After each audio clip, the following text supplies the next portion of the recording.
first time I shot one of these carbines with a pistol grip, and I've shot quite a few different versions of an AR-15, M16, basically in the Marine Corps and also in the SWAT environment. And I've always used the standard pistol grip. And when I first picked up a weapon with the accu grip on it, one thing I realized is that although I felt I was pretty well trained on indexing on the standard versions, when I picked this up, everything just seemed completely natural.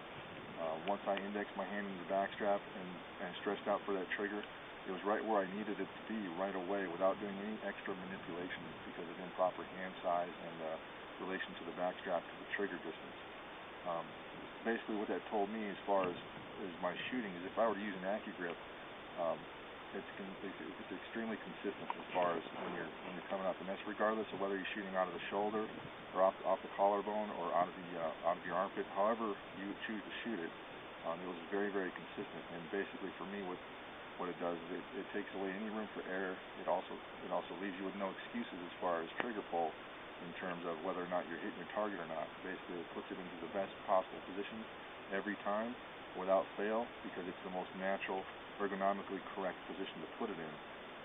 So basically, when you take away room for error like that, less things to think about, and I think that pretty much an entire SWAT team that I work with should have an accu grip on there for the same reason.